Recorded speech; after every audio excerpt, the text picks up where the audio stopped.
on the game tonight?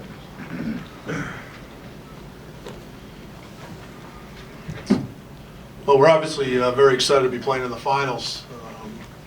It's been a while since we beat Boston College in the Beanpot, and we've had 3 great games with them all year. We've been fortunate enough to come out on the winning end of it. I thought all 3 games could have gone either way. Really liked our first period tonight. We were really ready to play from the drop of the puck. I thought the second period we got a little bit sloppy, and we got up 2-0. I thought we maybe dropped our guard a little bit, but we weathered the storm. And then, the third period was a little bit of a give and take, and I thought we played smart hockey in the third. Obviously, we would have wished our power play would have been able to put the game away and make it 4-1, but we weren't able to do that. But just got some great goaltending. I thought our D did a really good job getting the puck out of our end. Our forwards were good off the initial rush. And anytime you can beat Boston College, you played pretty well. So just a good night for us overall. Thanks, Coach. We'll take some questions for the student athletes at this time. Front. Jake Reiser, WTBU Sports. Clayton, I know the World Juniors is certainly a stage of its own, but the Beanpot is certainly one for the city of Boston. What did you think of your first taste of it, especially being a BU-BC game? Yeah, it's pretty special. I mean, especially playing Boston College and that atmosphere. It's pretty close to the World Junior atmosphere, and it was great to get the win tonight. And I think now we're focused on Friday and then the next game on Monday. And I think we're just gonna do all the right things and prepare for that game.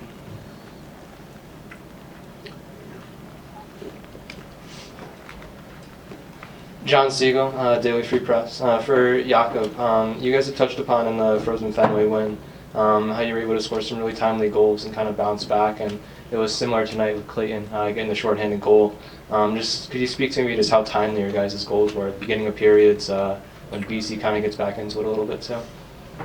Yeah, no, it was definitely a good time to get the goal today, and like you touched on, like we've had a couple of those goals earlier too. So it's a huge momentum swinger, and I think anytime you can kind of build on a goal, it's a great time. So.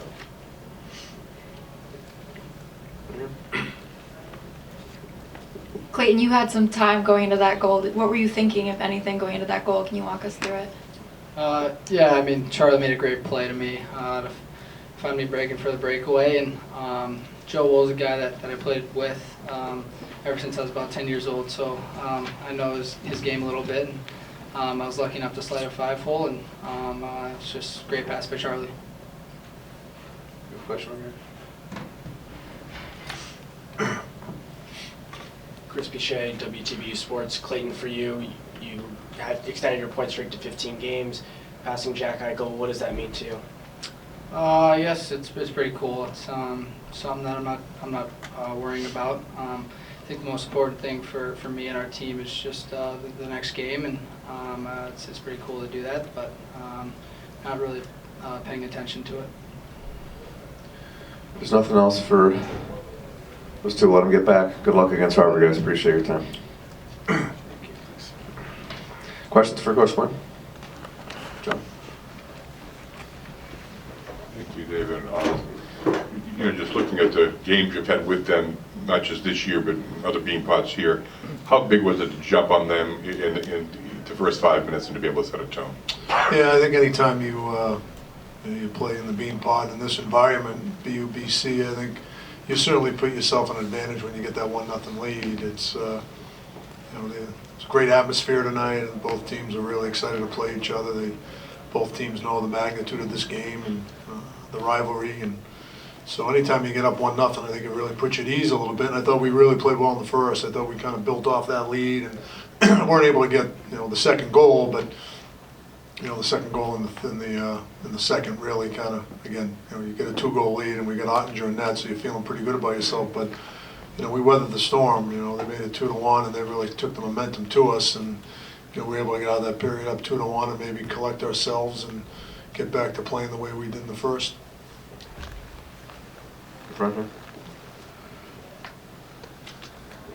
Coach, 1 for 6 on the power play, 11 shots, and you held BC, certainly some abbreviated power plays, to 1 shot on their 4 chances. Can you talk about the effort that special teams made tonight?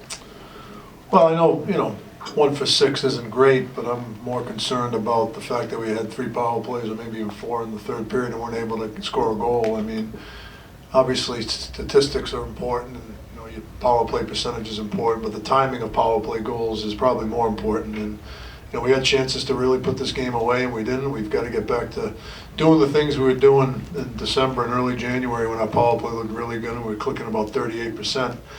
And we've kind of lost that somewhere along the way, so we're going to have to get back to working on the power play and get back to the basics. But I thought our penalty kill was a really good night. Obviously, we get the shorthanded goal from Clayton. And I don't know if I've ever coached a guy who's got the hand-eye coordination that he has. I mean, he's just so dangerous killing penalties. And I think that was his 4th or 5th shorthanded goal of the year because he's just such a threat out there. He's got such great instincts. And, when you're on a power play and you got him coming at you, I think you get a little nervous because you know what could happen. And then, like you said, Charlie made a great play.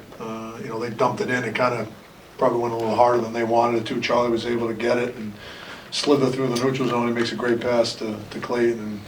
And it's funny, Clayton's really good on breakaways when he's got pressure, but when he's got some time, he's not as productive. So I felt good because I knew he had a guy chasing him, and he's been pretty good on breakaways when he has that. Thank you, David. Jim Conley from U.S. College Hockey Online. The third period, I know you said you didn't get the jugular with the power play, but it seemed on the defensive side you managed the game pretty well. Can you just talk about that? Yeah, we've had a tendency to make life difficult for ourselves, as you saw in the second period. I thought in the third period we did a much better job of that. We really, I thought, limited their opportunities. They were obviously pinching and stretching people and taking chances, and I thought we did a really good job of recognizing that. I thought we were good coming back into our end. If we're going to go anywhere, it's going to be with our goaltending and our D-core. And I think you can say that about any team in hockey. I mean, you've got to be able to defend and get out of your own end. And, we do have the ability to get out of our own end. And if we continue to defend well, we've got a chance. And, I thought we did a good job of that in the third period. Mike, you got it? Mike Loftus, Patriot Ledger. You had a goal taken off the board. Right. And you've spoken about how well you felt you managed the third period, but was that any concern there on your part that not that you guys would sag, but Right. that would lift that? Well, that could be deflating, and especially when I still don't understand why it was waved off. I don't know if anyone here agrees, but it was a little bit of a head scratcher. But you just got to keep playing, and I think our guys were surprised, but I thought we handled it well. I mean, you can't let it get you down. You got to keep playing, and I thought we did a good job of that. Did you get an explanation? Or? Yeah, we apparently pushed the goalie, and the puck went in, and I don't know. Jeff, you have a question? Jeff Cox with SB Nation. You just talked about it a little bit with your defense's ability, but you held BC to 2 goals so far in 3 games. What do you think it is that you're doing so well against them in particular? Well, I think we defended hard against them. I didn't love our net front play at times in the second period. I thought that's where they got some of their chances. I think that we've done a good job being quick on them and not giving them time and space. And we got a great goalie. I think that's a big part of it too. When you only give up 2 goals in 3 games, your goalie certainly plays a big part of that. And you can talk about your defense all you want, but you play a team like that over 3 games, they're going to get some great chances, and they did. And for the most part, he's been there to answer the bell when they do have great chances. Take 2 more questions there. Gary? Gary Santinello, New York Times. David, I know you got your hands full Friday night. Yes, we do. You're not that familiar. You don't play Harvard that often. Right. When do you start working on that game? Well, we played them this year, so there is some familiarity. We won't start talking about Harvard till Saturday. It's funny. We don't change a lot no matter who we play. I mean, we like to approach it as this is how we play. This is what we want to be good at. And, obviously, you make some tweaks to the teams you play, but 95% of our preparation is the same no matter who we play. And you got to win 50-50 puck battles. You got to establish your forecheck. You got to manage the puck well. And I mean, if you do that, I don't care who you're playing, you're going to have some success. So, those are the things that we try to focus on game in and game out. And obviously, you do prepare for your opponent because every opponent does bring something different to the table. and you got to make some adjustments. But like I said, 95% of what we do is geared to how we play and what's the things we want to work on. Take one last one right here. No. Coach, tonight Chad Chris gets his 4th goal of the year, and from afar it seems like he's very quietly crept up with points and just contributing offensively. What did you see from him tonight in his progression in the second half of the year? Chad's had a great second half. You know, he actually had a good first half, and you know, he's been defending much better. I think he's been more assertive around the puck.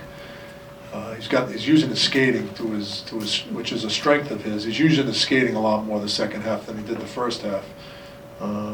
You know, college hockey's hard, and a lot goes through these kids' minds when they start their college career, and guys might be a little bit tentative, and you know, sometimes it takes guys a little bit of time to get acclimated to college hockey. And you know, again, I thought he had a good first half, but he's had a very, very good second half so far. All right, Coach. Good luck. Thank you, everybody. Thank you.